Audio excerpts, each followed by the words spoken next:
Hello everybody, hi, good afternoon. It is Monday 27th of August here in the UK as it is bank holiday. So for those of us in the UK, I'm sure we're all enjoying the extra day off. I'm sure there's a lot of people out there nursing hangovers if they've been out last night and whatnot. Weather's a bit crap up here at the moment. It's very windy and it's raining as well, so never mind. Almost the end of August as well, so this time next week will be in September. Ouch. Anyway, this is just one of those little random videos that I do on rare occasions. It has been a while since I've actually done a video like this, so I'm just pretty much just going to give you a catch up of things that have been going on in terms of movies, TVs, comic books, and all that sort of stuff. Let's just dive in with pretty much what's taken precedence as so far, and that is the announcement of Justice League number 12, which is due out next week, I think. Or this week even, where the front cover features a certain Superman and Wonder Woman locked in a kissing, having a little make out between each other. Not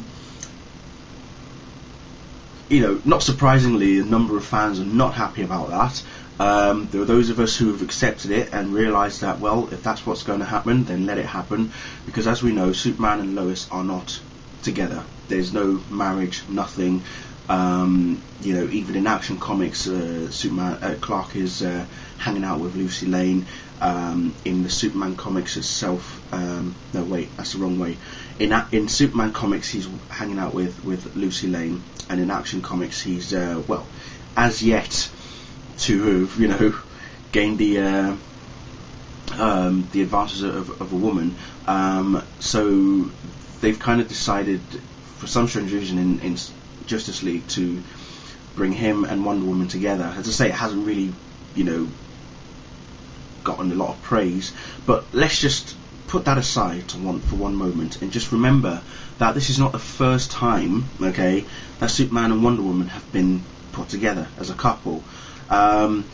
Personally, for me, now, given the history that Superman has with Lois Lane, which I totally respect, and I do think that they are an amazing couple together.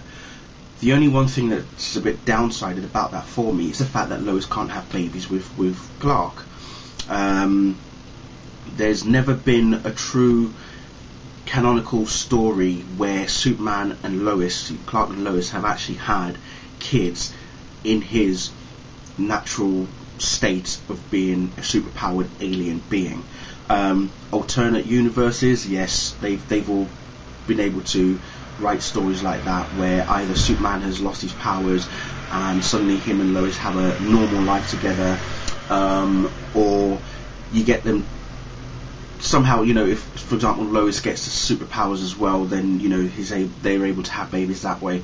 But never have they actually had a story solid, within the new or the current, whether it's the new DC universe or the old DC universe, where Superman and Lois have been able to actually, have kids. And I remember reading issue 700 of Superman before the relaunch, and in there, was it not issue 700, but I think it was sometime afterwards, and I did do a review of all the 700 issues afterwards, 701 to 710, I think, where Lois pretty much questions her, her position with Clark. Should she be with him, or should she go out there and live her own life and be the person she wants to be? She's always labelled herself as being, Clark Kent's girlfriend or Superman's girlfriend, and so for her, it wanders in the mind, kind of thing. But as I say, it's not the first time that Superman and Wonder Woman have been together. I mean, look, Kingdom Come, which is obviously based on Earth 22. Yes, we understand that, but again, if you look at it, Superman and Wonder Woman are together. Okay, let me quickly get towards the end here. I mean, look there. For example, there they are, both kissing there. And then towards the back end, if you haven't read this, by the way, spoilers are coming, so do apologise.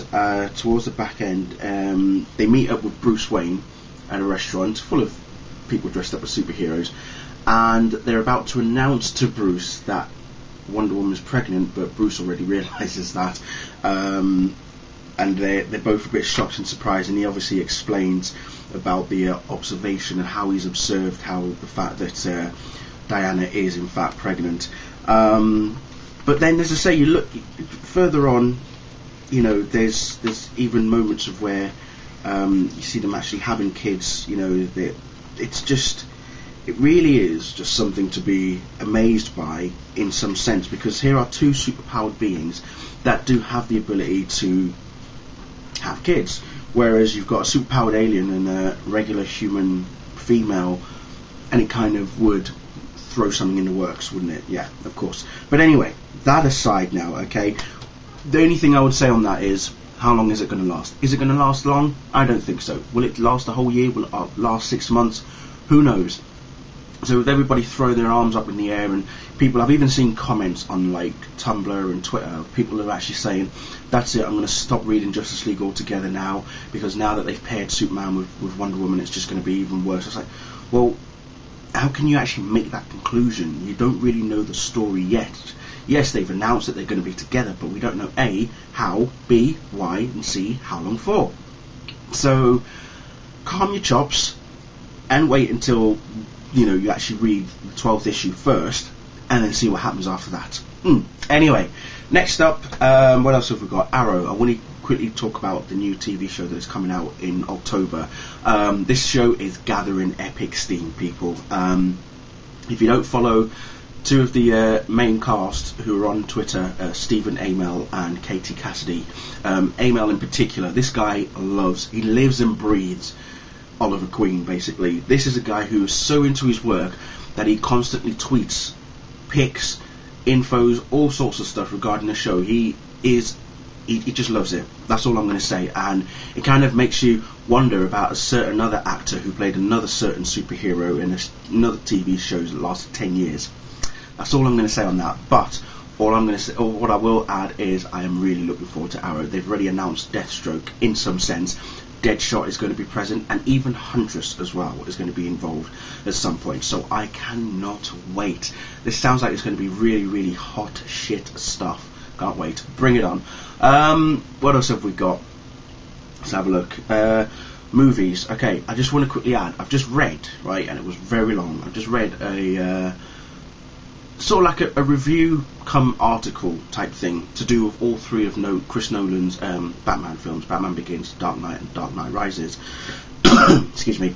And someone posted it on Google Plus, and I've read it, and I have to say it is probably the best summary of all three movies put together, because if you think about it, and people really should look at it in this sense, is that all three movies from Batman Begins to The Dark Knight Rises is pretty much a continuation of a story. It's all to do with the legend of the Dark Knight, about Bruce Wayne. And I mean, I can't go into it too much because there was a lot of stuff that this guy's written, and it's on the Reddit website. I'll put the link at the bottom for you, so you can have a good read of it. It does contain spoilers. If you haven't watched The Dark Knight Rises, then by all means don't read it. But if you don't care for the spoilers, then again read it. But if you have seen the movies, check it out below, because seriously, this guy, it just explained it so well, but it was still in depth. But at the same time, it gives you another angle to where obviously we've had hardcore Batman fans crying at the way that Chris Nolan has ended the trilogy. They're saying how, in most ways, Alfred was dreaming at the end. It's not Inception, ladies and gentlemen, okay? This is Christopher Nolan's vision of Batman. This is his take on the legend of the Dark Knight, okay? You get them in comics, you get them in TV shows. No one is true to the actual source, okay? When it comes to the films, they're gonna borrow from different areas, put them all together, and voila, okay? You're not gonna get one definitive movie to do with a superhero. Avengers is pretty much based on the Ultimates. All Iron Man, Hulk, Captain America, Thor, they're all based on, ideally, the Ultimates version of the Marvel superheroes. We know that Man of Steel is out next year, partly based on Birthright, but who knows what else is going to be involved, but we'll see when that comes out next year. All of these superhero movies are not based on one particular arc kind of thing. They're all lots of things brought together, bam, off you go. That's what it is. So yeah, as I say, read that article and let yourself go. Let's have a look. What else have we got? I'm just checking. Seriously, there's quite a fair bit. Movie wise, obviously we've got I'm going to see Total Recall on Wednesday. I know it's been out in America for a while, and I know a lot of Americans are saying that it's not that good. Doesn't really go well with the original, with Arnold Schwarzenegger's original, which is fine. I mean, I'm not expecting it to be spectacular either. I just want to go in for the fact that A, it's got Kate Beckinsale, and B, it's got Kate Beckinsale fighting Jessica Biel. Hey, I'm happy. That's all. What else have we got? I'm trying to think. There was something else I was going to mention. I completely forgot. You idiot. Anyway, yeah. So more on the movies. Anyway, as I say, Total Recall. I'm going to see. Then obviously next month. Well, next month is going to be quite interesting. Got Resident Evil, Retribution, also Dread, starring Carl Urban. And they are bringing, finally, thank God it was announced this last week, Raiders of the Lost Ark is being re-released in cinemas, in IMAX cinemas, mind, not just here, not just in the US, but here in the UK as well. So I've already booked my tickets, and I'm going to see it in glorious IMAX. I can't wait. What can I say? I love Indiana Jones. Do you love Indiana Jones? Of course you love Indiana Jones. I know a lot of people weren't too happy about Kingdom of the Crystal Skull, but if anything, I'm probably one of the few that actually did like it. I really did enjoy it. I like the concept, the whole premise of aliens arriving and being hidden on this world for a very, very long period of time. What else is there? I didn't mind that at all. If anything, I actually quite enjoyed that particular take, that turn of going from legendary artifacts to realising that they're actually interdimensional beings, kind of thing. It was very, very good for what it was. Anyway, are they going to make an Indiana Jones 5? Possibly. They're already doing Die Hard 5, so what's stopping them? Not to mention, obviously, as I say, Expendables 3 is in the works as well. So all these action heroes are suddenly coming out of the woodwork, so to speak. Let's see what else. I'm still playing DC Universe Online for anybody who's asking. So that's still going. It's getting a lot better now. I think the game is very solid.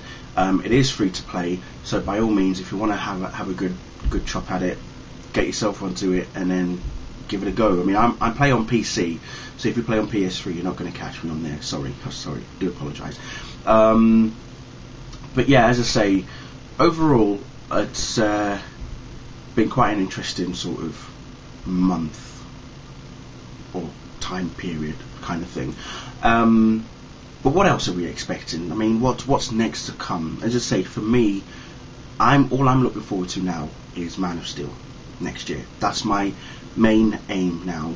I want to go to Metropolis next year for the Superman celebration, which ties in with the release of the movie. Plus, it's Superman's 75th birthday as well. Donations are very, very much welcome, ladies and gentlemen, please, by any means. No, only joking, no, but if you do want to donate, by sure, do go for it. The other thing is, I've also got to say that, and I didn't even notice this till earlier this weekend, I've now passed 1,900 subscribers. I really don't know what to say to that. I mean, I've got 1,908 subscribers. I am 92 subscribers away from the big 2,000. What am I going to do? You just have to wait and find out. I have got something in mind, but I'm not going to tell you just yet because I'm still trying to decide on what to do. So, yeah. I've also bought some more Superman t-shirts off superherostuff.com. I can't help it. In fact, do you know what? I've got that many t-shirts, I've actually run out of hangers to put them on in my cupboard. I'm having to wear one now, and I've got the other one just sitting down on the couch back there, which you probably can't see. But yeah, I've got more Superman t-shirts than I ever thought I would ever have.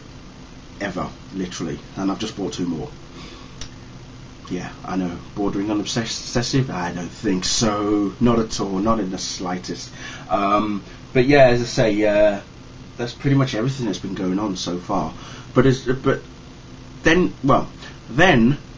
hang on, just to finish off, 2 comic book writers an artist had a massive spat with each other on Twitter early last week.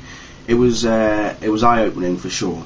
I just didn't expect anything like it. I know that one of these particular creators hasn't been very popular with DC and Marvel of late, and a lot of other writers as well and artists feel the same way as he does.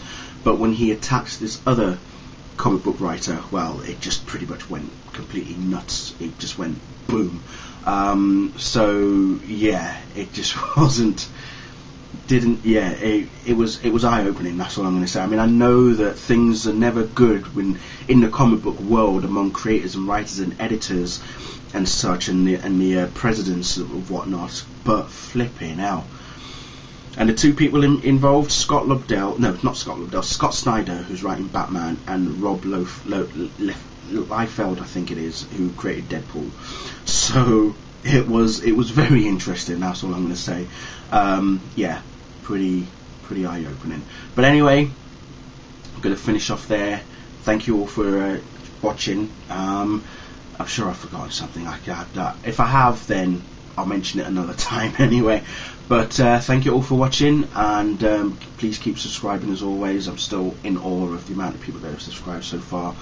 I still don't believe why you're still subscribed to me or why you're still watching my videos. But hey, you obviously enjoy what you're seeing, so there you go. Who am I to complain, really? Thank you all very much.